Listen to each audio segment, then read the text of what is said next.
We're all used to the plain mirrors that we stare at every day. Boring, making your image look the exact same. But have you ever tried to look at yourself through a funhouse mirror? Back in the days, the first mirrors which were created were by the use of tin, bronze, gold, silver, and other materials which were difficult to flatten in plain mirrors, resulting in a distorted image. Funhouse mirrors are primarily used for entertainment and recreation and are popular attractions for carnivals, fairs, and haunted houses during Halloween. Regular mirrors are flat, making your image the exact same, but fun mirrors are mirrors that distort your reflection with the use of curved mirrors like convex and concave mirrors.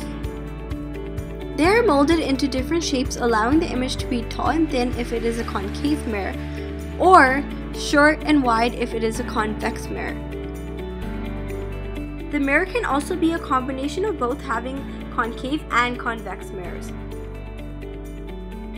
In funhouse mirrors, the object is always placed between the focal point and the mirror, producing a virtual image, but our brain cannot differentiate whether it is a real or virtual image.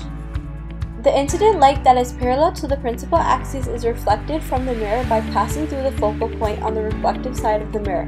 The incident light that passes through the center of curvature is reflected back on itself from the mirror. These two reflected rays diverge on the non-reflective side of the mirror, producing an upright and virtual image. The incident light that is parallel to the principal axis is reflected from the mirror by passing through the focal point on the non-reflective side of the mirror. The incident light that passes through the center of curvature is reflected back on itself from the mirror. These two reflected rays diverge on the non-reflective side of the mirror, producing an upright and virtual image. The most common funhouse mirror is a combination of both mirrors consisting of concave and convex mirrors. In this combination mirror, you can see that the image is tall when the mirror curves inwards. In the middle, the image is exactly the same size as the object because it is a plane mirror.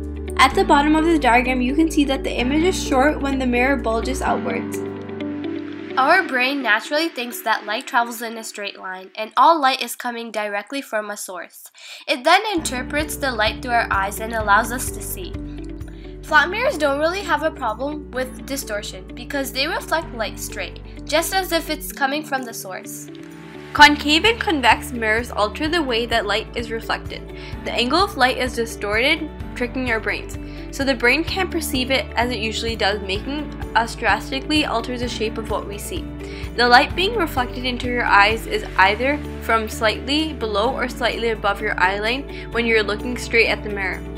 That is why when you move back and forth, the image will alter. The brain is trying to make sense of the change of the reflection of light it is receiving. However, it still follows the law of reflection. So make sure you switch from the boring plane mirror into the fun funhouse mirror.